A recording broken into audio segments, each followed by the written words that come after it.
In this video, I'll be comparing early AI-generated images I created using Midjourney to the latest models, as well as create an app prototype using AI. So I began with Midjourney back in 2022. At the time, it was an open beta, and this was one of the early generations I created. There were other models at the time, such as OpenAI's. However, Midjourney was one of the better models back then.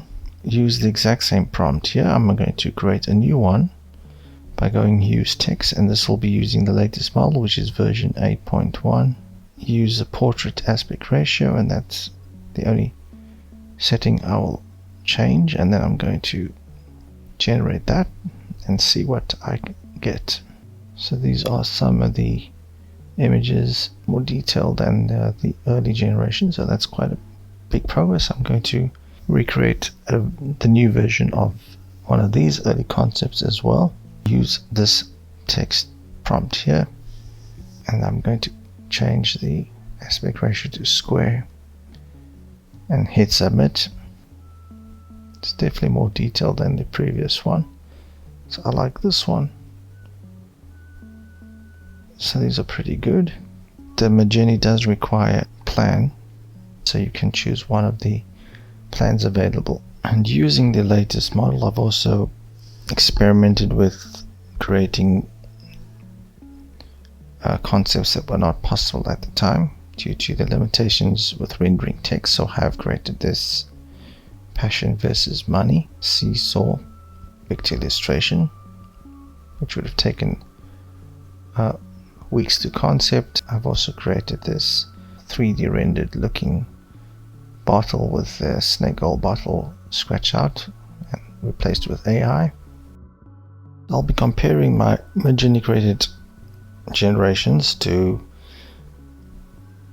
those created using Adobe Firefly. Now, Adobe Firefly is considered not as advanced as the other image generators. However, you can make use of third-party models, so you can choose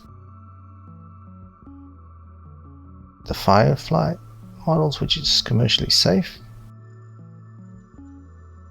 Then you've got the partner models such as GPT, Gemini, and Flux. And these are versions are created with each partner model as well as the Firefly model.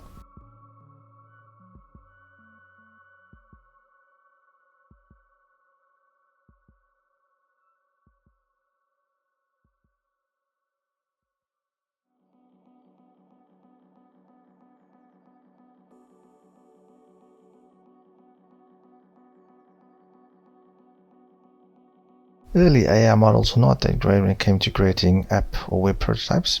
However, things have advanced quite a bit. So here I have Google Stitch. I'm going to use this prompt to create a website. So I'll select web, generate this website prototype.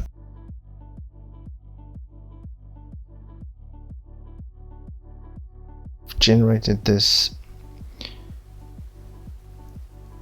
web prototype, so I can just preview that.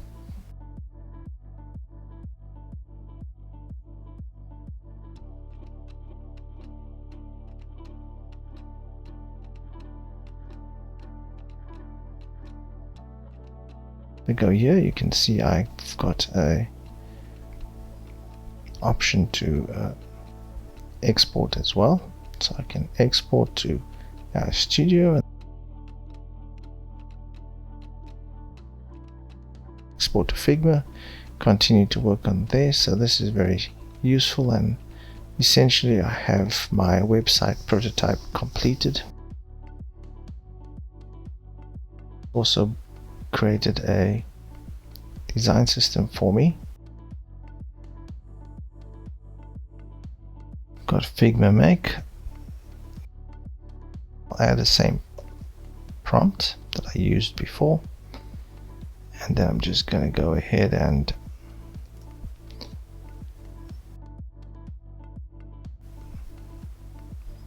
generate that.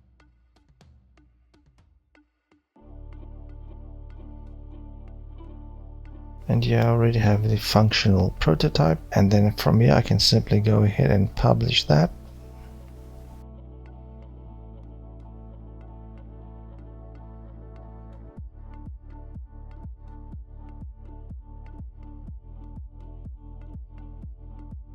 My box breathing animation site is now live. So AI and our tools are rapidly evolving, and AI is becoming more integrated into our tools. However, from my opinion, it won't completely replace skilled designers or creatives just yet. So if you'd like to make use of the prompts are in the description. Thanks for watching. Like, comment, subscribe for more videos.